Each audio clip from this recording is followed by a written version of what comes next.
enough to subdue him. Callum's not going to cooperate if he knows she's dead. Claudia sounded tired of this conversation.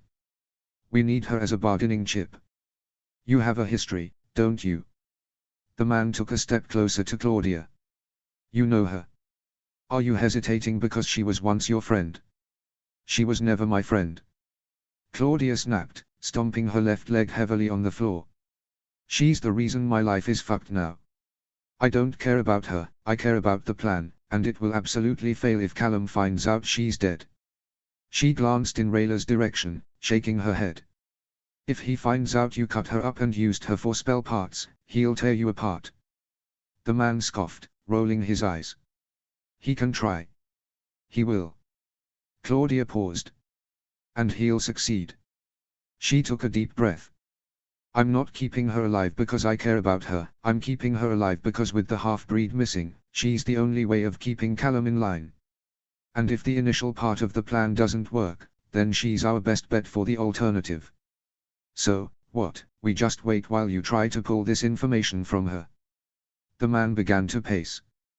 This is already taking too long. We can't keep the castle subdued forever. Word is going to get out and Elsewhere is going to try rescue.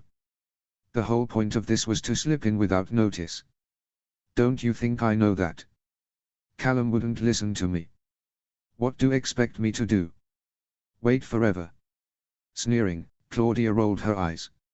Anyway, she's proving better at seeing through my illusions than I thought possible. Maybe what she's saying is actually true. Maybe the kid is just some regular half-breed. You know, like I told you. So, what? This was all for nothing. The man threw his hands up in the air, glaring at Rayla once again. Thurta, you know I never had much faith in your part of the plan. Claudia rolled her eyes, seeming unaffected by how aggravated this man, Thurta, seemed. Your plan is too risky. It's going to take too long.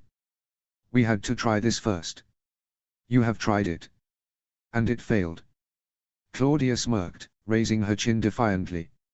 Now it's time for the alternative.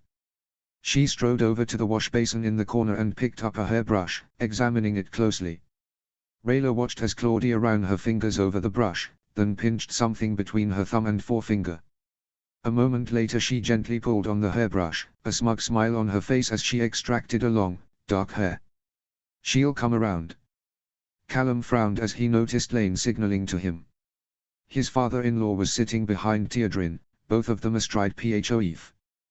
The sun was starting to rise, but given how close they were to the moon nexus, Callum assumed the moon phoenix had more than enough energy to continue. Ranan and Ethery were going by ground though and couldn't move as fast as him and Phoef. With a sigh, he nodded, then followed the others as they began to descend. They had been traveling for hours and it made sense not to arrive at the castle utterly exhausted.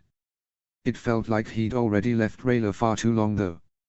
He knew they couldn't get to her in just one night flying, and if they were to stand any chance of rescuing her, they needed to arrive as a group. Still, it felt wrong to rest when she was most certainly suffering.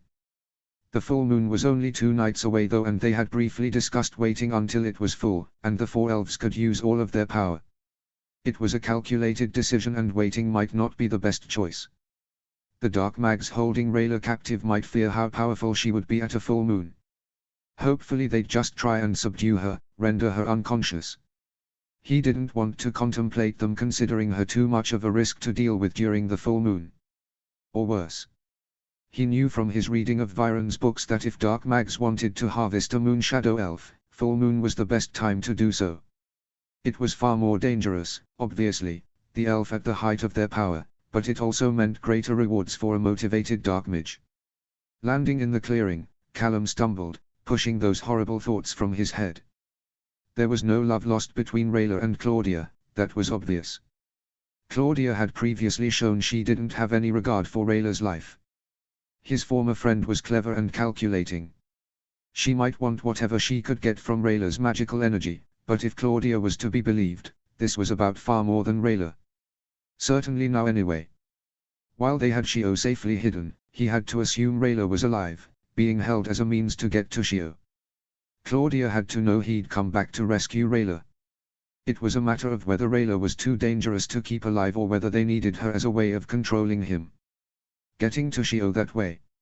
Soren had told him that Claudia was the one who stopped him from killing Ranan way back when, that she saw the potential for greater uses for him. It would make sense if she had similar views on using Rayla, even if the ends were different. Just how desperately did they want Shio? Enough to keep Rayla alive, despite the danger she might pose on a full moon. There were so many dark mags, perhaps they were confident she could be kept under control while they waited him out. Or maybe they didn't understand how important Rayla was to him.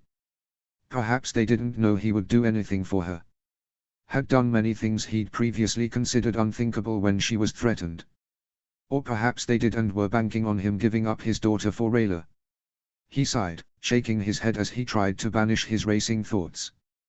The three of them had camp set up and were resting by the time Ranan and Eferi found them. Callum and Teodrin attended to their mounts, while Lane put the finishing touches on their meager dinner. Once again, Callum found it difficult to stomach food, glad for the nutrient-dense but bland food common among moon shadows. Still, he tried to eat everything, knowing he would need the energy. It gave him something to do as well, even if it was something as simple as eating. He could sense the others' eyes on him and he knew they likely wanted to know more about what was going on. They needed to discuss everything so they were more prepared going in, but he felt sick at the idea of discussing the ridiculous rumor Claudia seemed so convinced of. Eventually though, Teodrin cleared her throat, obviously wanting to speak. Callum put his bowl down and turned to give her his full attention. The winds seem to be on our side still, probably tomorrow too. We should get there before the full moon. You think we should go straight in? Lane asked, glancing at his wife. You don't want to wait until the moon is truly full? I don't know if waiting will give us that much more an advantage. Callum shrugged. They have to know we'll be coming back.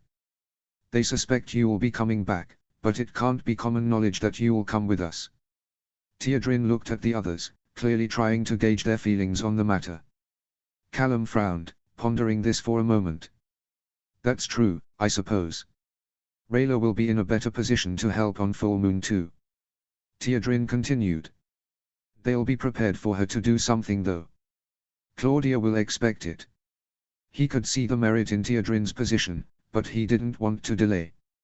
He already hated the idea of Rayla being prisoner for any longer than she had to be. 5 of them against who knew how many dark mags was going to be a struggle though. If they had the power of invisibility as well as the heightened strength that came with full moon, perhaps that would be advantage enough. He wasn't much of a moon mage, but he could cast simple illusion spells, which would be stronger again at that time. Most likely. Eferi spoke next, reaching out to put a hand on Callum's forearm. He sighed, glancing at the others before turning his attention back to Callum. I understand you want to rescue her as soon as we can, but realistically, it's only the difference of a few hours. And full moon gives us a great advantage. Lane chimed in as well. Callum sighed, looking around the clearing. From the looks on everyone's faces it was obvious they were in agreement. He was the only one who didn't want to wait. He'd ignored his gut once before and look where it had got him. The dark mags were too many though, he needed Rayla's parents if he was to stand any hope against them. Taking a deep breath, he nodded stiffly. We wait, but we move as soon as the moon rises. Teodrin smiled stiffly, clearly relaxing a fraction. Of course. Why are they so interested in Shio? Ranan asked in the brief silence that followed. You said you'd explain. Callum started, his mind taking a moment to recall this. He'd been in such a rush he could barely remember what he'd said once they got to the Nexus. He had promised he'd explain though, even if the thought of doing so made him sick to his stomach.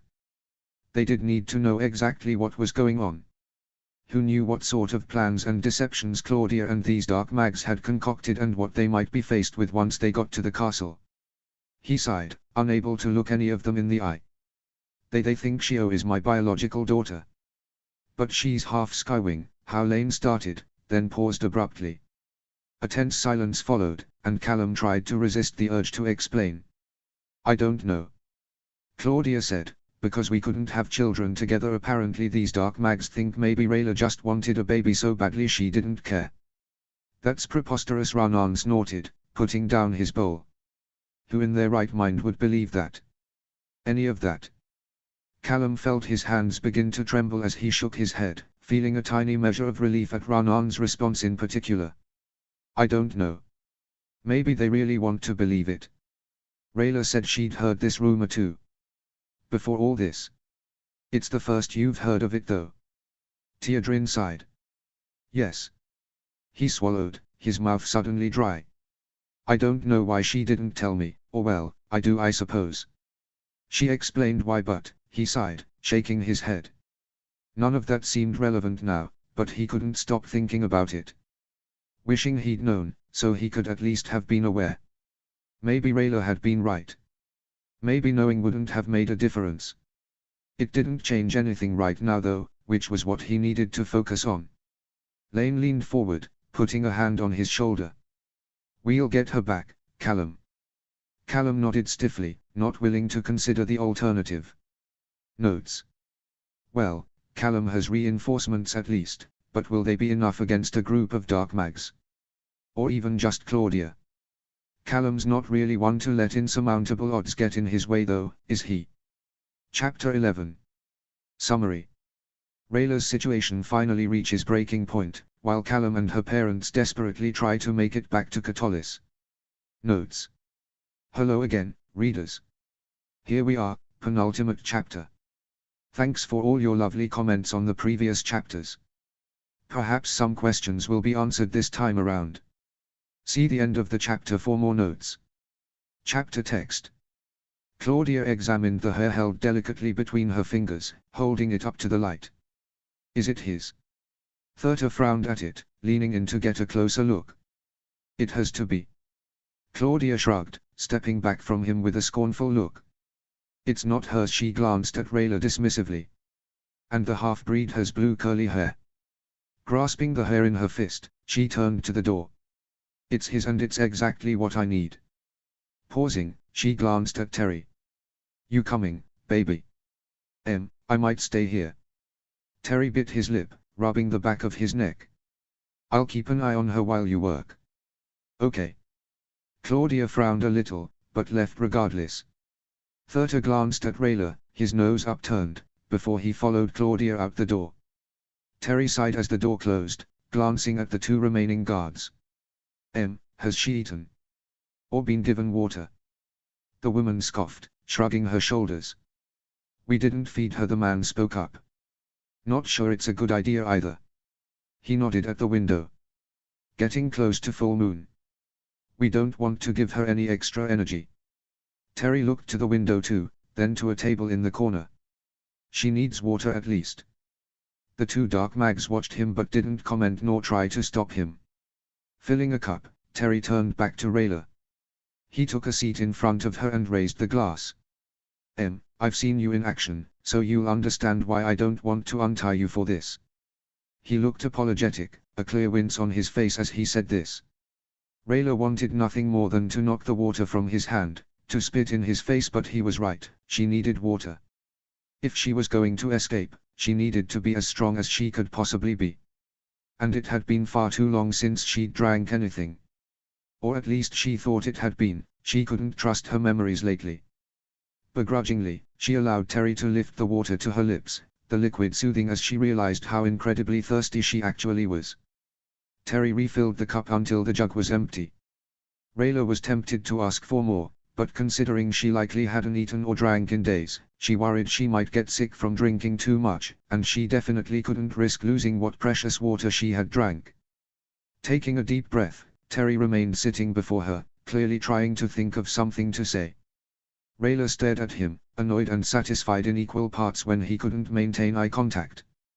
What do you want with my daughter? She tried to keep her voice even. Maybe she could reason with him. He winced, refusing to look at her. What is worth the life of a child? She bit her lip to try and keep her voice measured. Terry looked up then, a look of genuine horror on his face. Claudia wasn't going to kill her. He insisted, eyes moving to the door behind him.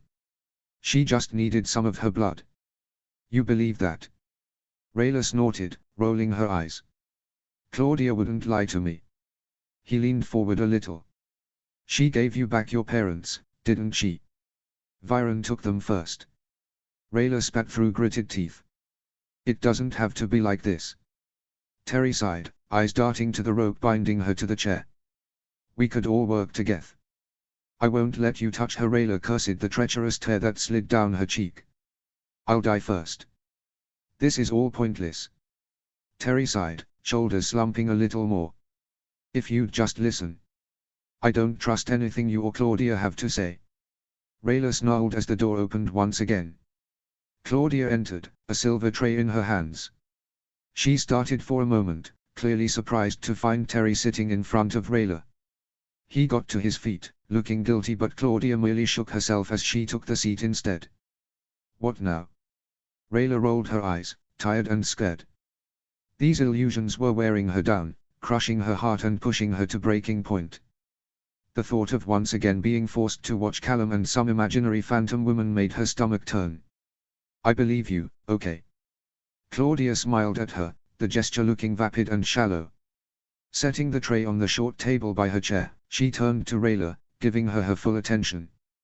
We tracked down some people in a little village. A woman, Eve, I think it was. Rayla swallowed, her concern now turning to the people living in the village where they'd found Shio. Eve, the nursery maid who'd cared for her. She wasn't old, but her hard life had been catching up with her in recent years. Her knees bothered her, especially in winter. Claudia had found her. Or was this some other lie, some illusion? Or had Claudia been withholding this information? Waiting to disclose it? How else would she know Eof's name? Perhaps Rayla said something during one of the dark magic-induced illusions. It was getting harder and harder to tell illusion from reality. She confirmed everything you've been saying apparently. Claudia continued, not seeming to pick up on Rayla's sudden mood change.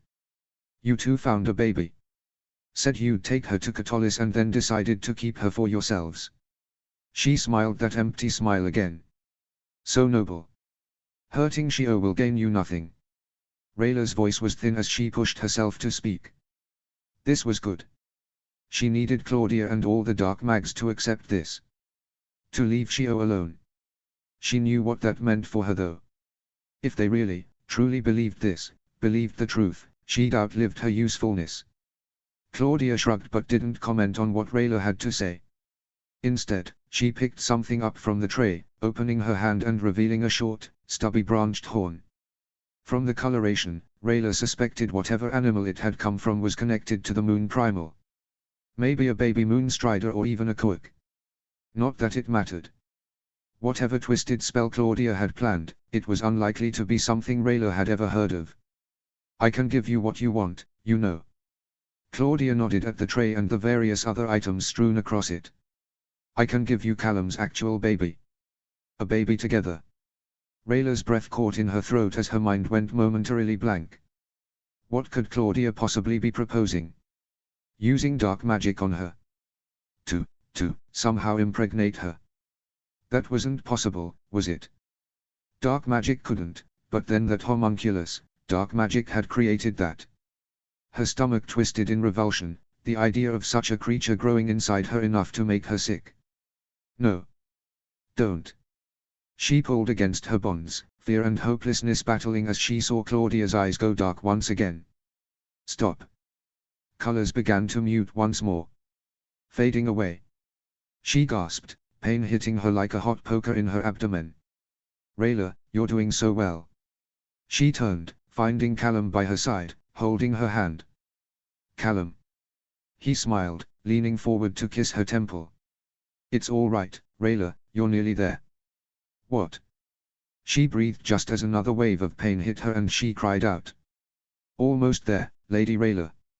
She looked around, shocked to find a woman between her open legs. She was in their room, her, Callum and this woman she didn't know. Looking around, she tried to piece together what was happening. Push, Lady Rayla. The woman smiled at her, eyes on Rayla's briefly. We're almost there. What she began to ask as another wave of unimaginable pain overcame her, along with the desperate urge to push. Despite herself, she cried out, succumbing to her body's whims as she clutched at Callum. It's okay, Rayla. Callum looked pained too, his jaw clenched. "You're nearly there." What was happening? She cried out again as another wave of pain almost overcame her, the edges of her vision going momentarily dark, and then, a cry in the room. Tiny. Weak at first. But suddenly stronger, suddenly a wail. "He's here, my lady." Rayla looked at the woman crouched between her legs, her breath catching at the sight of a tiny baby in her arms. "He's here." The woman got to her feet, placing the naked child across Rayla's chest. Gasping, Rayla looked between the baby and Callum, dimly realizing the woman was taking her arms, wrapping them around the baby cradled against her chest. Her baby. Rayla, Callum breathed, leaning forward to kiss her clammy forehead. "I can't believe you did that." He kissed her mouth, her cheeks. "I can't believe, that was amazing." Sniffing, he pressed his forehead against hers. "I love you so much." She struggled to catch her breath, the room still spinning, still not making sense. Looking between Callum and the tiny bundle in her arms, she frowned, her memories hazy and confused. "Callum, what? We're a family now." He smiled at her, kissing her again. "A proper family." Callum huffed, once again finding himself wide awake. He couldn't rest, his mind either too busy to sleep, or his dreams were filled with horrible nightmares of what Rayla might be going through right now. With a sigh, he got to his feet, intending on stretching his aching muscles at least. Entering a clearing, he was surprised to find Ranan alone, sitting cross-legged on a large flat rock. The older man turned as Callum came to a stop, somehow sitting up a little straighter. Frowning, Callum held up his hands in apology. "Oh, sorry. I didn't mean to interrupt you." Ranan shook his head, taking a deep breath. Unable to sleep. He turned around, giving Callum his full attention. Sighing, Callum shook his head. "Understandable." Ranan nodded, gesturing to a rock by him and inviting Callum to sit. Callum hesitated for a moment. He got on well with Rayla's other parents, but he and Ranan had never really been close. While the disagreements of the early days hadn't lasted long, considering the fate of the world was literally hanging in the balance, there always felt like a distance existed between them. One which didn't seem to bother either of them, even if Callum, and likely Ranan, knew Rayla would have preferred it didn't. "Are you still unsatisfied with the plan to wait until full moon?" Callum raised his eyebrows a little in surprise. Ranan was stubborn, and once he was fixed on an idea, it was often difficult to persuade him otherwise.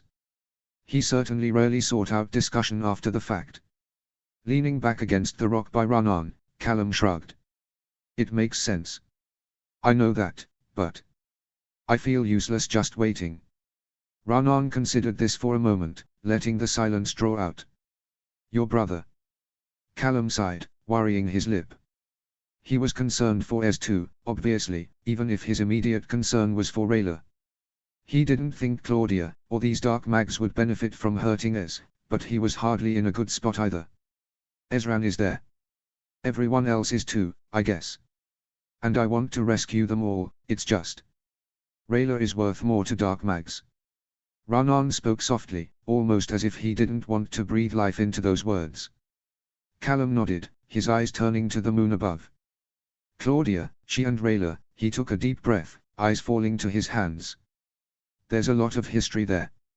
Rayla pushed Viren off the storm spire, she cut off Claudia's leg. "It's not just that Rayla is an elf, or that she's Shio's mother. There's a whole personal thing. Claudia, she can be vindictive. Do you think she has anything to do with those rumors?" Callum paused, frowning. He hadn't thought of that. It was a possibility, wasn't it? Rayla had said they'd been going around for some time though, and Claudia wasn't known for her patience. Maybe. Or maybe she's just using them to try and drive a wedge between us. Maybe she thinks Rayla would be more likely to give Shio up if she thought I'd. He still couldn't bring himself to speak of the rumor, his stomach turning over once again. "Callum, we have had our differences over the years, but if there is one thing I never doubted, it was your devotion to Rayla." Ranan shook his head, leaning forward slightly and putting his hand on Callum's upper arm for a brief moment. "And hers to you." Callum felt his throat close, and he took a shaky breath before speaking. "Thank you. Do not let this rumor trouble you." Raanan smiled softly, his icy blue eyes concerned. It doesn't. Well, not when it comes to us, to Rayla and me. Callum shrugged, resisting the urge to pace. But it's bad enough people think these awful things of me, but they put Rayla and Shio in danger. Maybe if I'd known about them before. You wish Rayla had told you? I suppose. I'm not sure what I would have done. If it would have made a difference. Callum turned back to the moon. We'd probably still have ended up here. She thought telling you would have just hurt you, Raanan offered. White lies are illusions you build with your words to protect the hearts of those you love.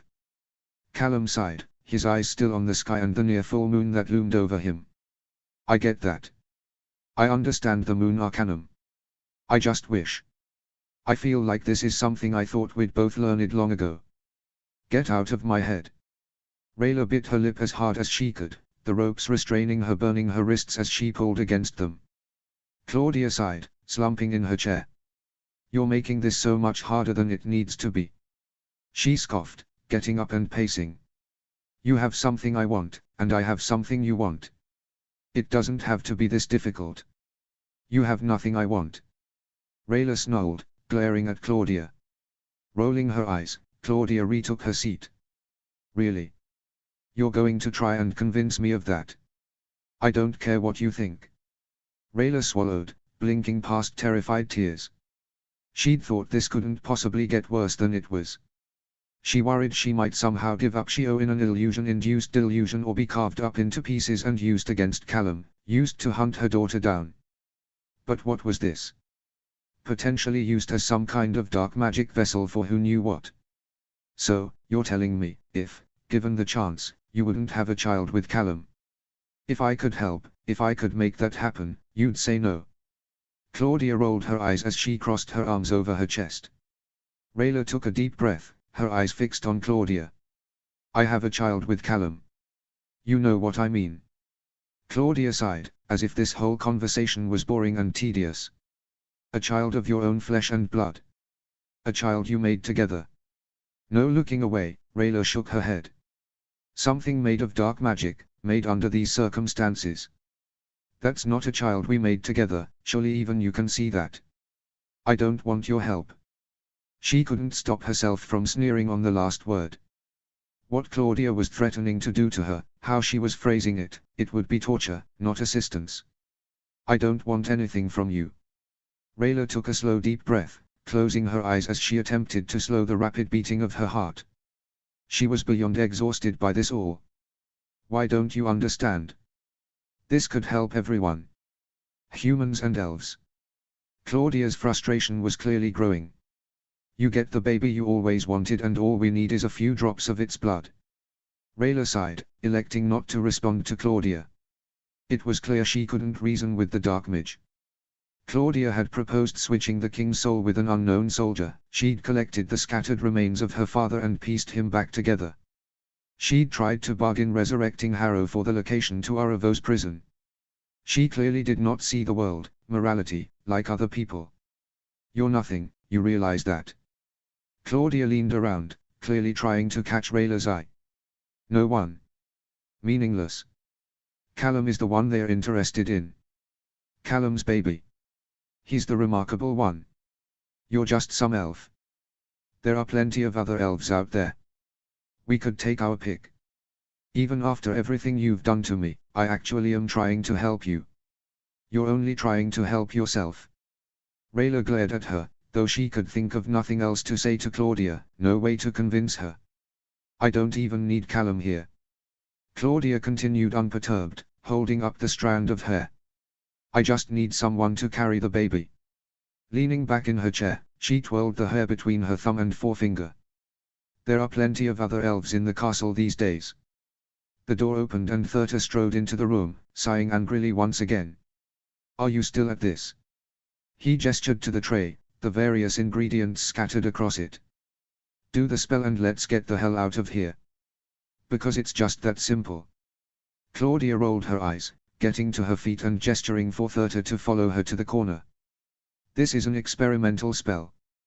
We need her cooperation. Well, why isn't she cooperating? Thurta glared at Rayla. Your plan is failing. Because she's being stubborn, and you keep interrupting. Claudia turned back to Rayla. But she'll understand.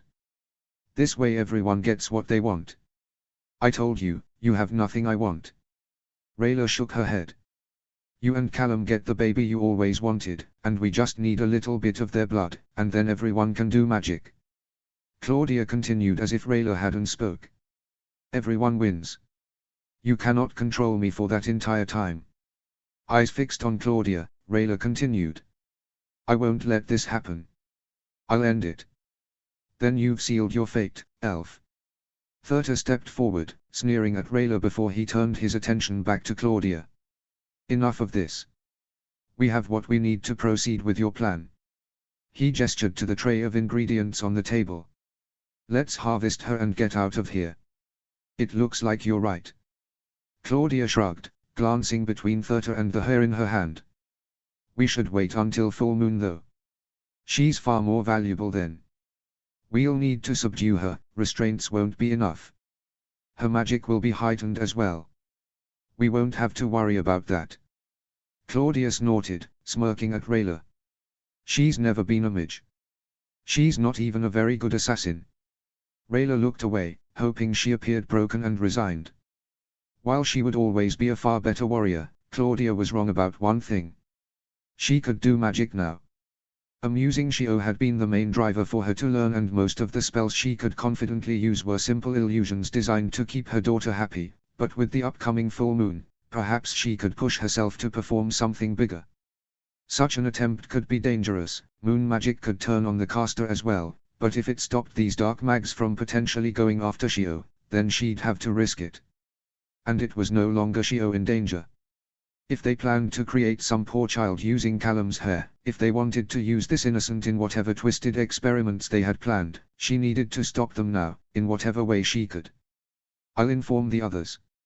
Thurter made his way to the door, nodding at the two mags standing guard. Claudia walked over to Rayla, placing the hair on the tray she'd brought. Happy now? She picked up the tray, looking down on Rayla. You know, despite everything you've done to me, I actually was trying to help you. Now, not only will you and Callum not have your real baby, you're going to be taken apart piece by piece. Satisfied? Rayla looked away. She had nothing else to say to Claudia. She had no idea what time it was, but she could see the shadows in the room getting longer, the colors sneaking under the curtains changing to a soft amber glow. The moon was beginning to climb in the sky. She did not need to be able to see it to feel it. Time seemed to have lost all meaning in this room, and she no longer trusted her memories. She could trust the moon though, get some indication of dates and times based on its stages. One night off full. Her time was running short, but escape seemed impossible at this stage. If she couldn't escape, she'd have to remove the threat these dark mags posed, in whatever way she could.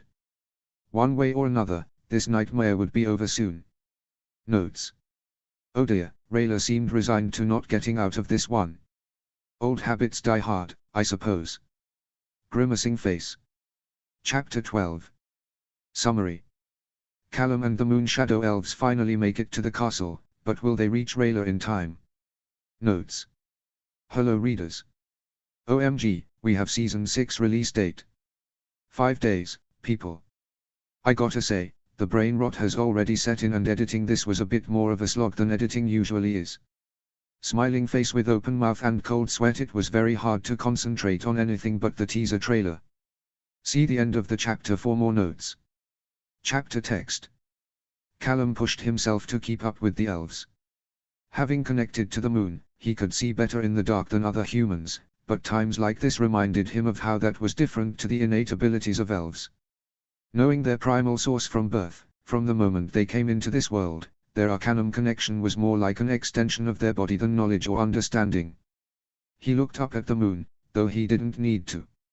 It was now full, which certainly would be an advantage for them, but also reminded him of how long Rayla had been captive. He knew it made sense to wait until the moon was full before launching their rescue mission. He had no idea how many dark mags were hidden in the castle, but he assumed they'd be expecting him at the very least. Not having the element of surprise didn't particularly concern him though. They would be using stealth to gain access to the castle, taking out as many dark mags as possible until they located Rayla. Freeing Ezran and the rest of the castle would be the next task. Not an easy one either, but he found he could only concentrate on freeing Rayla. They approached the walls of the castle, and Raanan stepped back, allowing Callum to take the lead. This was where the true mission began, and they discussed this part of the plan at length. Callum knew his way through the tunnels and passages. He'd take the lead and make orders from there. They would split into 3 parties, Raanan and Ethery, Teodrin and Lane, and Callum by himself. He knew the castle intimately and had magic and combat skills. It made sense for him to be the one to go alone. Approaching the wall, Callum ran his hands over the surface, bracing himself for a section where there was merely the illusion of solid rock, though he still stumbled a little when he found it. Rayla always snickered at him when he did that, another incentive for her to work on her illusions, she'd said. Keep improving the wall illusion, so he always tripped over himself searching for it.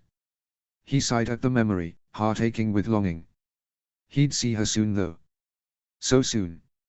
Rayla tried to control her breathing as Claudia performed the all-too-familiar spell, changing the chains at her feet to snakes. She resisted the urge to cry out as they slithered around her wrists and ankles, dragging her across the floor before securing her to the bed. The bed she shared with Callum. Moonlight from the window streamed across her body, and she breathed just a fraction easier as she felt the familiar surge of energy that accompanied the full moon. Claudia was right, she was no midge. Over the years she'd learned to do simple spells, to amuse Shio mostly. Illusion magic had always seemed so pointless to her, but when she'd seen how Shio delighted at the simple distractions Luyan had spelled for her, it was incentive enough to actually attempt magic herself. Right now, she had no access to weapons, no physical way to escape, but she wasn't willing to accept her fate yet. She wouldn't meekly submit to being used against her family. Restrained as she was, she'd need to channel magic in a way she'd never done before. Yield mind and body to the spell. Luyan had been trying to teach her to perform runeless magic, to imagine the symbols in her mind, force the magic that way. She'd never succeeded with anything more than giving herself a migraine though. Now, she had no choice. Anyway, she didn't need to concern herself with the consequences of the spell. This was now solely about stopping these dark mags, protecting her family and potentially any future innocents who might get dragged into this mess. She knew what spell she'd need to do as well. One that would subdue all the dark mags present was no simple illusion. Inexperienced as she was, she knew how incredibly dangerous this was. The spell failing was almost the best-case scenario. It could run amok, wreak havoc with local reality. Warp and distort perception in a way that would take multiple skilled mags to undo. Destroy the minds of all nearby, including her own. What choice did she have though? She'd long accepted her own escape was beyond her. The best-case scenario had long been keeping Shio and Callum safe. Stopping these dark mags and whatever gruesome plans they had for not just her daughter but potentially all other halflings was what she needed to do right now. This was the last gift she could give Callum, if she somehow managed to pull it off. If not, she shuddered at the thought, the idea of being used to somehow hunt her daughter down, her body fuel for spells to fight Callum. If this last ditch failed, she didn't want to consider it, consider what they would do now. Would they leave Ezran unhurt? Everyone else. She'd been so focused on Shio, on Callum, she selfishly hadn't even thought about the rest of the castle. What would happen to them? What would happen once this was over? Oh sources, she hoped they took all of her. That they didn't leave Callum to clean up whatever was left. Terry stood next to Claudia, appearing increasingly agitated. Are you going to at least make her sleep or something? Can't, I'm afraid, Claudia shrugged, leafing through a book. More than one of these spells require her to be awake. Slamming the book closed, she walked over to look down at Rayla. Rayla glared at her, swallowing with great difficulty. It's probably best you go now, baby. Claudia turned to Terry, taking his hand. It's not going to be pretty. Terry sighed, looking around the room. Claudia, it's going too far. I know she's hurt you, but... Claudia took a deep breath, glancing briefly at Rayla. I know, Terry. I'm not exactly excited about this, even if it's what she deserves after everything, But we want to try and help humanity, right? And we do need Thurter and his resources. He wants her. I don't exactly have a choice. Terry rubbed his temple, shaking his head. Claudia, I really don't think. The door opened and Thurter and a number of other mags entered. The king and palace staff are subdued. There's still a few down with them watching over, but I've brought the bulk of our resources here. Let's get this over with and get out of here. Claudia smiled stiffly at Terry, who looked like he was going to object again before Thurter nodded at a man behind him who unceremoniously escorted Terry out. This is overkill. Claudia looked over the group assembled in the room, the large space actually feeling crowded. She's restrained and this will be over quickly. You should have left more down with the guards. Catolian soldiers are better trained than your Delbar riff-raff. Thurter bristled, curling his lip. They're all knocked out with your flute, they won't be fighting back. He turned his attention to Rayla. Elves, however, especially moon shadows, I do not trust. It's not a matter of trust, it's a matter of power. Claudia scoffed, rolling her eyes. Have you got them? Thurter nodded to one of the mags by his side and Rayla's heart ached when they stepped forward, her blades in hand. I just need one. Claudia took one from him, frowning as she toyed with the mechanism. Now, how do you? She cried out as the blade unfolded, clattering to the ground loudly. I told you, tricky elves. Thurter looked on, clearly amused, as Claudia bent down and picked up the blade. Claudia rolled her eyes but elected not to respond. Glancing out the window, she seemed to assess the area for a moment, before getting closer to Rayla. Clearly being careful not to get in the way of the moonlight, she brought the blade to the inside of Rayla's forearm, drawing a line from elbow to wrist and resting the blade against it. Rayla clenched her teeth as the metal bit into her skin. She was in no doubt this would merely be the start of whatever they planned to do to her, but she would give them no chance. Closing her eyes, she concentrated on the moonlight, ignoring the sharp throbbing pain in her arm. Claudia began to chant, and Rayla felt the hair on the back of her neck stand on end as static began to build in the room. She couldn't be distracted by that, she didn't have time. She pictured the runes in her mind, imagining drawing them over and over, seeing them glow and grow in luminance and power. Her heart began to race as her body grew in power and strength. There would only be one chance at this, she needed to bide her time, wait until the last possible minute. She heard Claudia continue to chant, an unnatural wind whipping through the room, tugging on her clothes and hair. Claudia's chanting reached a fever pitch just as Rayla opened her eyes. The dark mage had her blade held between both hands, perched and ready to drive into Rayla's heart. Before Claudia could complete her spell, Rayla spoke, feeling her mouth burn as the stored magic rushed from her body. Partum Mysterium.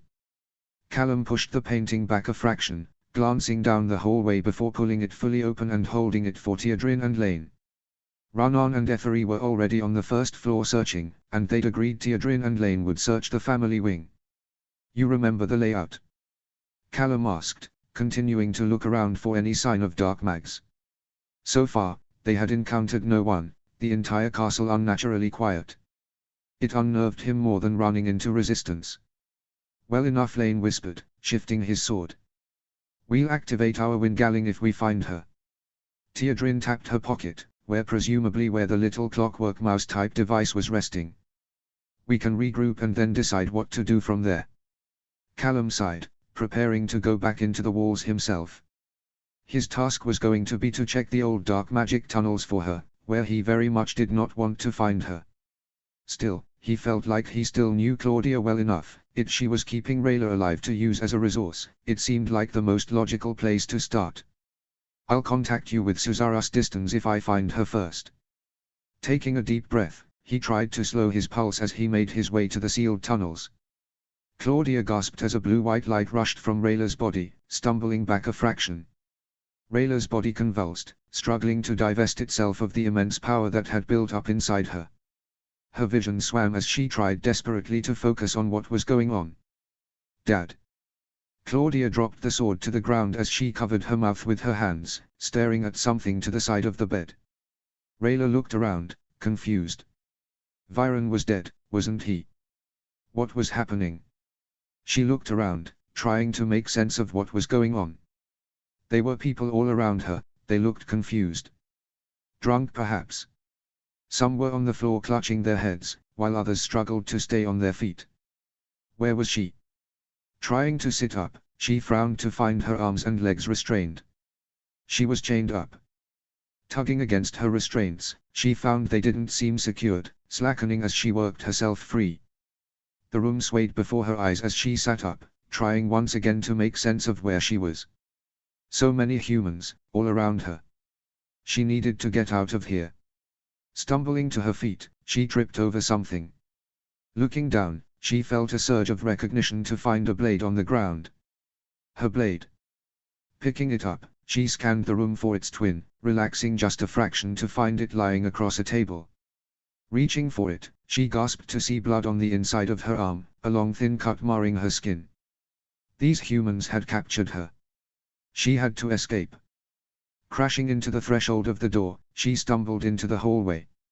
Screaming behind her, wails and howls, laughter and merriment. Where was she? Squinting, she looked around.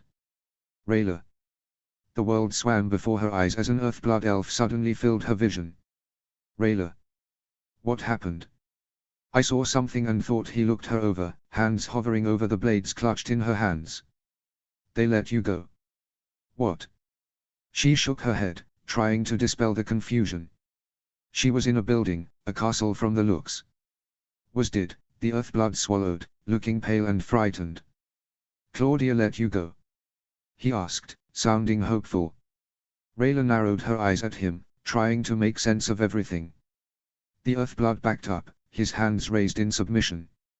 King Azran, and the rest, they're all in the throne room. He nodded down the hallway. They're not hurt. Just sleeping, I think. The king.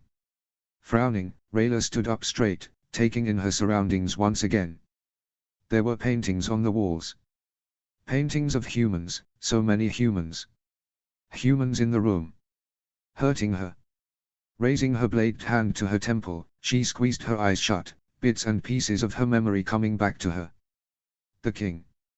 The human king. Of course, she was here on a mission. It was coming back to her now. She was here to kill the king of Katolis and his son. Turning her attention back to the Earthblood, she advanced on him. Which way is the king? Callum gasped as a sudden surge of moon magic seemed to sweep over him, his heart clenching. Standing back up straight, he looked behind him. He couldn't be sure, but something told him, whatever that was came from above him. He felt himself begin to panic at the thought it was Rayla. Or specifically whatever the hell Claudia might be doing to Rayla. He pushed those thoughts from his mind. Distraction was not an option now. If they had begun some kind of dark magic ritual he didn't have time to fall apart. He had to find Rayla now. Racing through the tunnels, he made his way to his office. He had no way of knowing, but if Claudia didn't have Rayla in her father's old chambers, perhaps she had her someplace with access to moonlight. That would be incredibly stupid of any dark mage, but there were any manner of ways they could have rendered Rayla helpless, even in full moonlight. Perhaps if he got outside he could scout from the air, see if they had her somewhere in the open. Racing up the last of the stairs, Callum burst into the hallway and back into the castle proper. He immediately skidded to a halt, breath catching in his throat when he spied a figure at the end of the hall, a dark silhouette against the bright moon behind them. He and Rayla had been together for half his life, or near enough. They'd fought in countless battles and faced more challenges than anyone could possibly deserve in one lifetime. The person before him was clearly Rayla, but there was something off about her, something disconcerting. His face was in bright moonlight, clearly visible. Even more so to a moon shadow elf, and yet she didn't react to seeing him. Instead, she remained in shadow, twin blades clutched in her hands as she breathed slowly, steadily. She'd been captured for days though, likely subject to torture, if he knew Claudia. It made sense she appeared a little altered. Untrusting. Rayla, he breathed, stepping forward and reaching for her. She reacted faster than he expected, launching herself at him. No. Rayla.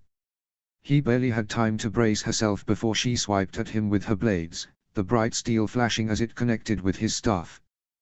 Before he had a chance to regain his composure she attacked him again, swinging at his legs.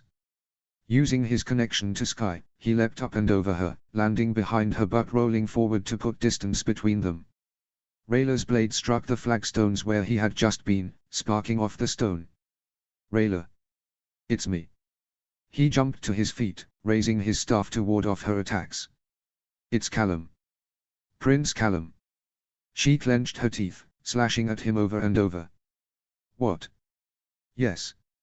Gasping, Callum glanced over his shoulder, trying to figure out a way to escape.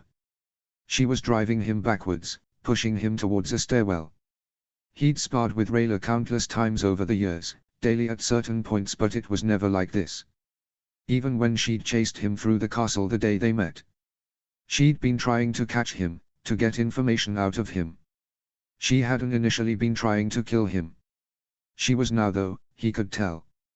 There was no pull to her punches. Her eyes were wide and wild, focused on him but vacant. Empty. She was not herself. Rayla. He cried out as he stepped back only for the ground to fall away. Unable to save himself, Callum tumbled backwards as he fell down the stairs. He groaned loudly as his head connected with the hard floor, momentarily seeing stars. Dimly he heard his staff clatter to the ground, appearing to come to a rest a few feet behind him. The world spun as he rolled onto his stomach, trying to crawl towards his staff, but Rayla was quicker. Looking over his shoulder he saw her land gracefully at the bottom of the stairs, advancing slowly on him. His vision swam as he turned away from her, desperate to get to his staff. He needed to think of some spell to incapacitate her until he found a way of breaking her out of whatever illusion was clouding her mind. Reaching for his staff, he cried out as her boot came down on his outstretched hand. Rayla's weight settled over him, her knee pressed harshly between his shoulder blades as she paused for a moment. Callum heard the familiar click of one of her blades and a second later she grabbed a fistful of his hair, pulling his head back and exposing his neck. Rayla, stop. He cried out, using his free hand to try and push himself up. He turned his head as much as he could, trying to catch her eye. She watched him as she brought a blade to his neck, pushing it against his jugular. Rayla, no. Rayla, it's me. It's Callum. His breath caught in his throat as he pleaded with her. She didn't say anything as the muscles in her arm tensed and Callum saw her prepare to pull her blade back, pull it across his neck. He took a deep breath, closing his eyes. This wasn't her. Rayla would never hurt him. She would never forgive herself once she woke up from whatever illusion Claudia had used to trap her. He didn't want her blaming herself. She needed to be strong, to forgive herself and be there for Shio. He might not have been able to save her, but hopefully her parents would break her out of this. They could all take Shio someplace safe and live far away from this horror. Smiling sadly, he tried to think of anything but this, about what she was about to do in her confusion. He thought of Shio and Rayla, of the near-perfect life they'd had together. He thought of their little girl, of how he'd miss getting to see her grow up. I love you in the whole world. Rayla paused, freezing suddenly. What did you say? Her voice was quiet, barely above a whisper. Callum's heart shuddered in his chest as the hand clutching his hair relaxed just a fraction. Rayla.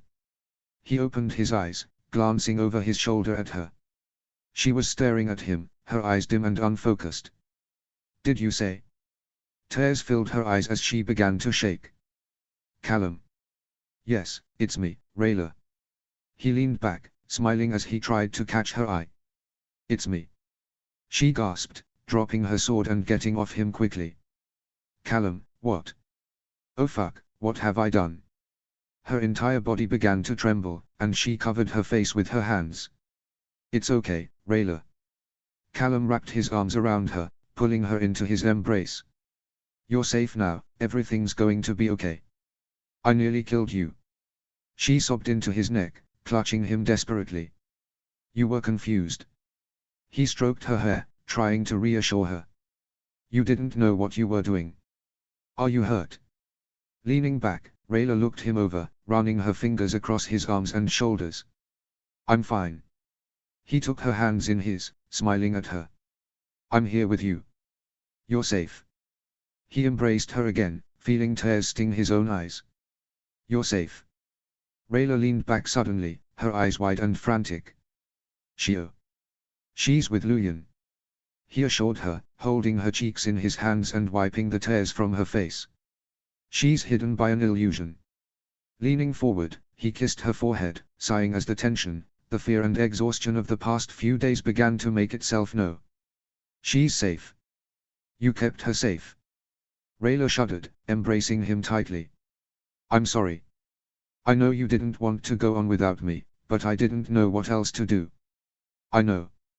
Callum's voice caught in his throat as he tried not to think of that awful moment, of turning and running away from Rayla, when all he wanted to do was run to her. What's happening?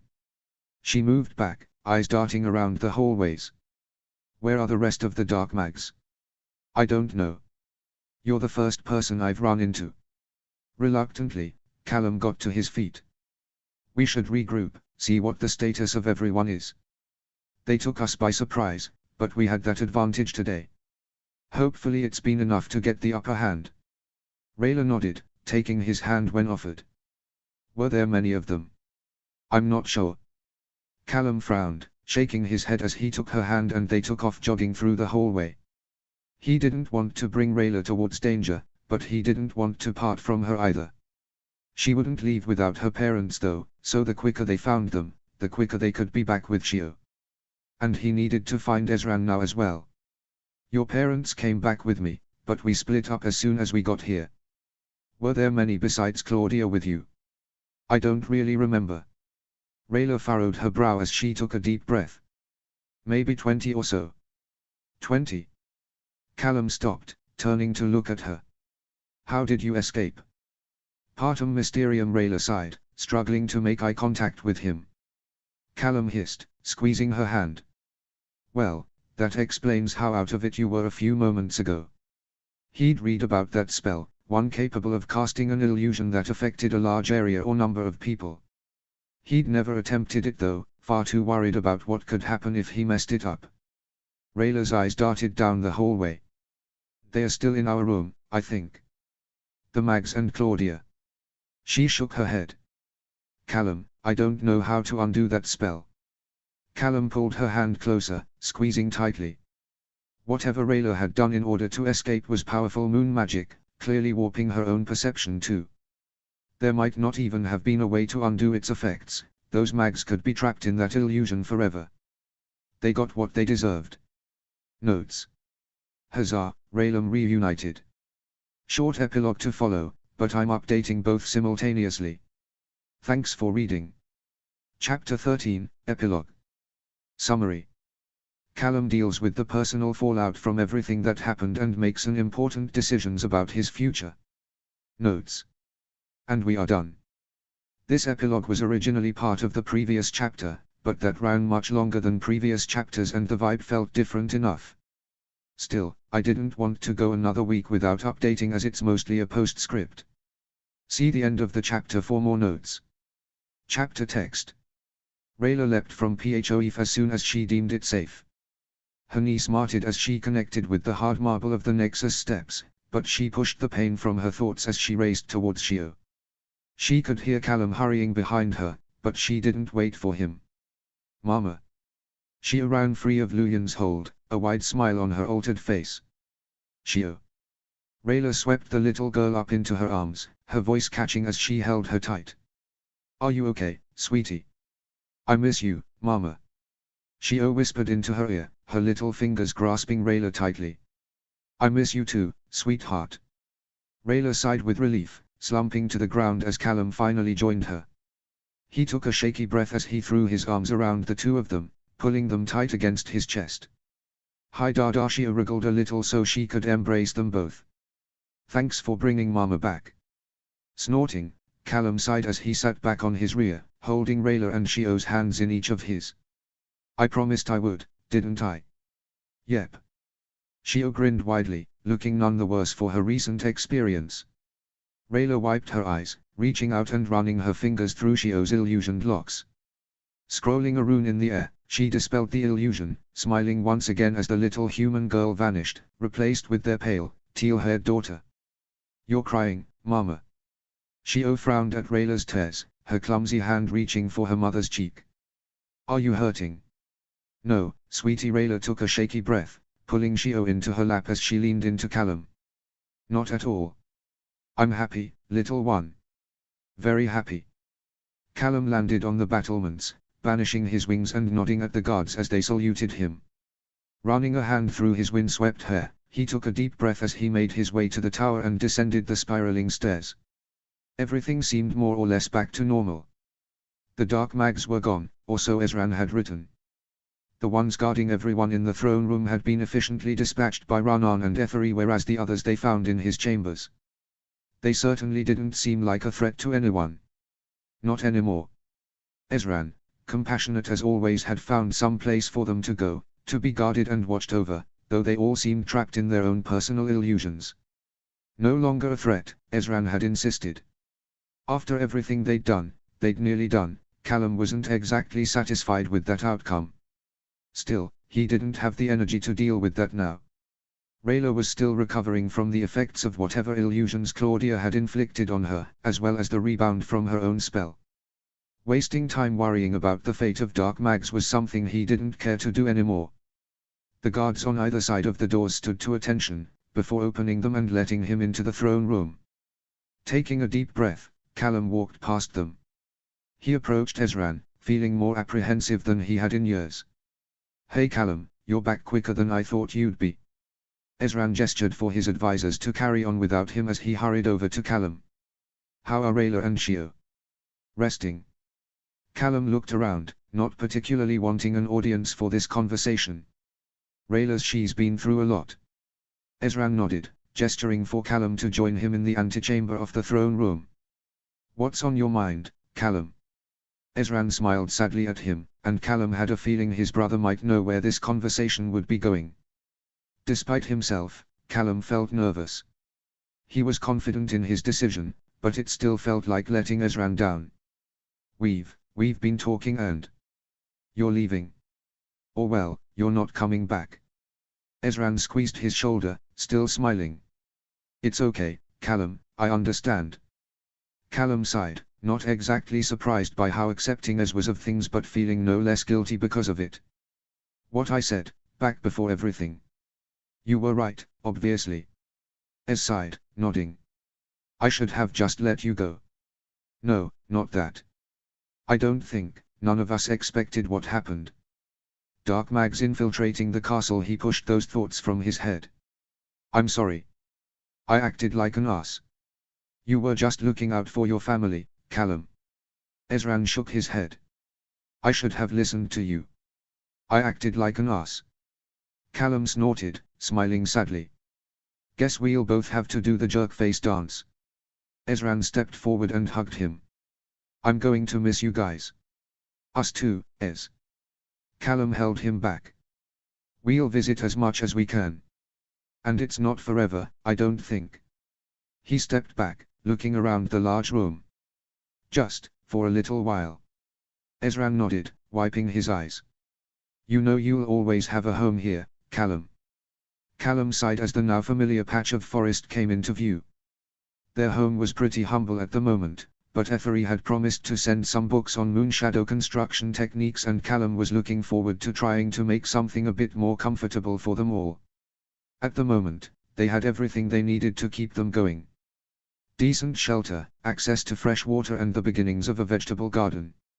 He was a short fly from the Nexus, if they needed anything substantial. Still, they needed to get to work on making the place a little more comfortable and self-sufficient before the novelty began to wear off. Descending through the trees, he felt the illusion spell wash over him, like a splash of cold water on his face. The air rippled and wavered for a moment, then became clear as he landed on the ground. Dada. He barely had time to brace as she wrapped herself around his legs, giggling loudly. Hey sweetie. He crouched down to look her in the eye. What you doing? Mama's teaching me to make flower crowns. She proudly held up a spindly-looking crown, beaming brightly at him. Very pretty. Callum laughed, bending his head as she leaned forward to put it on him. Well, if it isn't my handsome prince, Rayla snorted, chuckling at him from where she sat under the shade of a tree.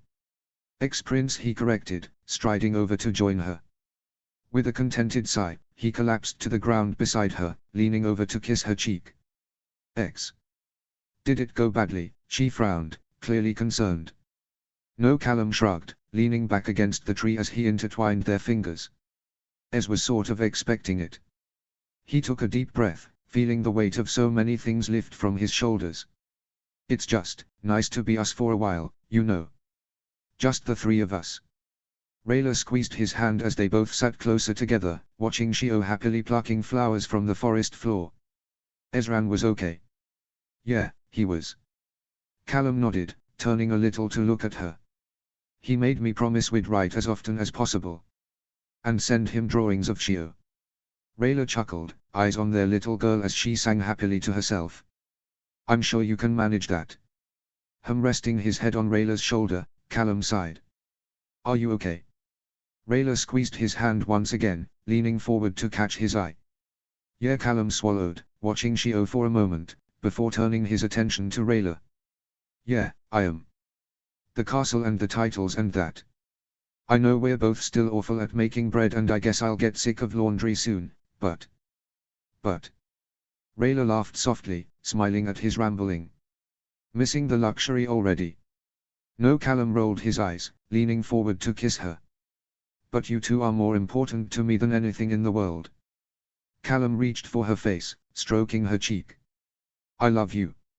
I don't need anything in the world but you. Mama. They turned to find Shio standing before them, a second clumsy flower crown clutched in her little fingers. Rayla smiled, bowing her head as she allowed Shio to put the crown on her hair, all three of them laughing as it snagged on her horns. Callum pulled Shio into his lap, kissing her cheek as he smiled at them both. You're right. Rayla shuffled closer to them, slipping her hand. The end. Into Callum's. Who needs anything but this?